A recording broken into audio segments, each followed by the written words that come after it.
Film की शुरुआत एक ईमेल से होती है।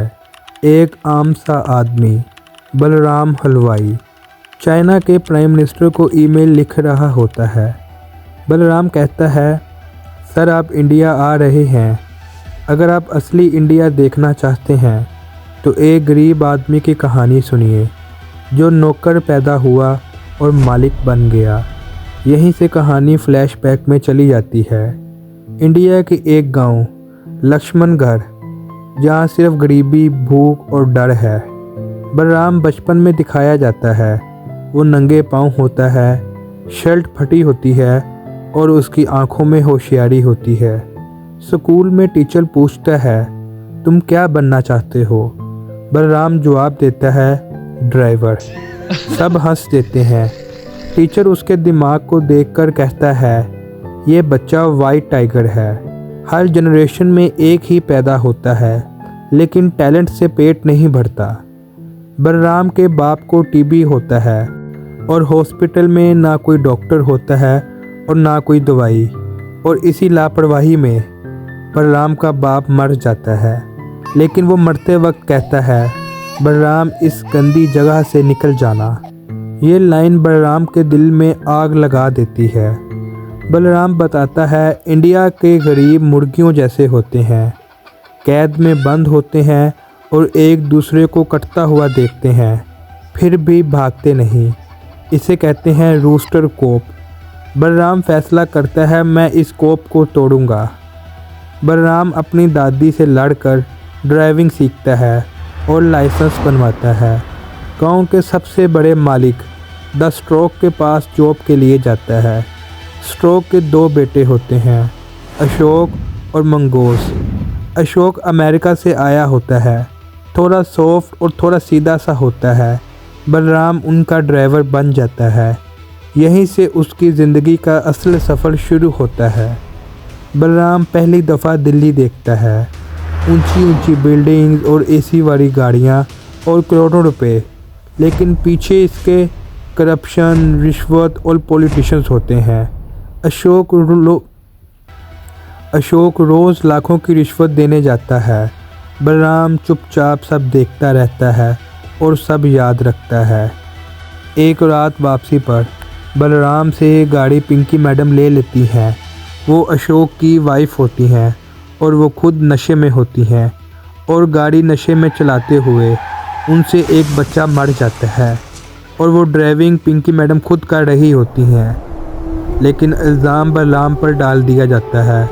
बलराम को ज़बरदस्ती कन्फेशन साइन करने को कहा जाता है और धमकी मिलती है, तुम्हारी फैमिली मार दी जाएगी।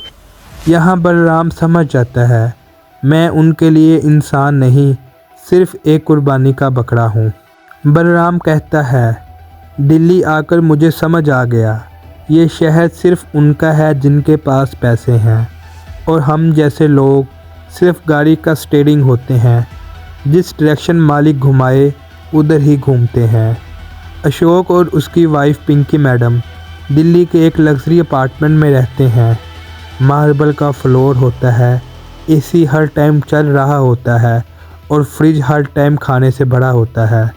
और बाहर बलराम छोटे से ड्राइवर रूम में रहता है, जहां मच्छर, गर्मी और तन्हाई होती है। बलराम हर चीज़ नोटिस करता है, कितना खाना ज़ाया होता है और कितना पैसा उड़ाया जाता है। वो कहता है, जो लोग पैसा कमाते हैं वो पैसे की कदर नहीं जानते। हर रोज़ सूटकेस में भर भर कर पैसा मिनिस्टर्स के घर, पुलिस और नेता सबको दिया जाता है। बलराम ड्राइविंग सीट पर होता है, लेकिन दिमाग कैलकुलेटर की तरह चलता रहता है। इतने पैसे से मेरी पूरी ज़िंदगी बदल सकती है। लेकिन फिर उसकी माँ, उसका गांव और उसकी फैमिली याद आ जाते हैं और रोस्टर कोप उसे वापस बांध देता है। पिंकी मैडम अमेरिका से आई होती हैं। वो थोड़ी मॉडर्न और थोड़ी सॉफ्ट सी होती हैं। वो बलराम से बात भी करती हैं, उसका नाम पूछती हैं और मुस्कुराती भी हैं। बलराम को लगता है शायद सब मालिक बुरे नहीं होते, लेकिन दिल्ली का प्रेशर, करप्शन, लालच और सोसाइटी पिंकी धीरे धीरे टूटने लगती है। बलराम को शूज़ साफ करने पड़ते हैं। शराबी गेस्ट का गुस्सा सहना पड़ता है। हर वक्त ओए ड्राइवर सुनना पड़ता है। एक सीन में बलराम को मॉल के बाहर नीचे बैठने का हुक्म मिलता है और वो कहता है, शीशे के शहर में गरीब आदमी का अक्स भी नहीं होता। बच्चे के एक्सीडेंट के बाद बलराम का दिमाग चैन से नहीं सोता। वो हर वक्त डरा हुआ रहता है।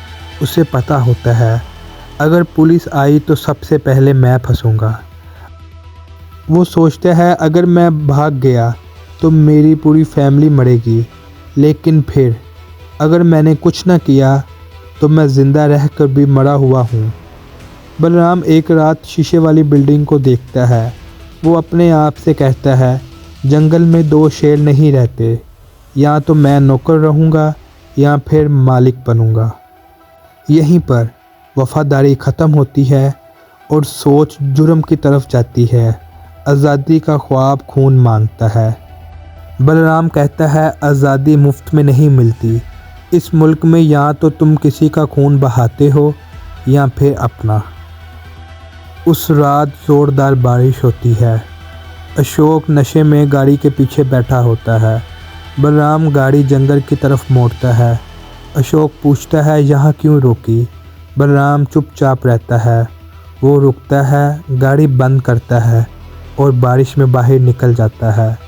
बलराम गाड़ी से निकलता है, ट्रंक से टूटा हुआ शीशा उठाता है। अशोक बलराम से कहता है, क्या कर रहे हो? एक लम्हे के लिए बलराम के हाथ कांपते हैं और उसकी आंखों में गुस्सा आता है और फिर एक वार, खून ही खून। अशोक गिर जाता है। बलराम चीखता नहीं, रोता नहीं, सिर्फ कहता है, माफ़ करना, मुझे मालिक बनना था। बलराम पैसों से भरा हुआ बैग उठाता है और गाड़ी लेकर भाग जाता है। वो रात में ट्रेन पकड़ता है और अपना नाम बदल देता है। अब वो अपना नाम अशोक शर्मा रखता है। पुराना बलराम उसी जंगल में मर जाता है। बलराम जानता है उसकी फैमिली मारी जा चुकी होगी। वो कहता है, एक ज़िंदगी जीतने के लिए कई ज़िंदगियां कुर्बान होती हैं।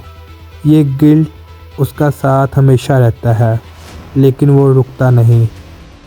वो बेंगलोर चला जाता है। बेंगलोर एक आईटी सिटी होती है। यहाँ पे नए स्टार्टअप होते हैं। बलराम यहीं एक टैक्सी कंपनी खोलता है और गरीब ड्राइवर्स को जॉब देता है।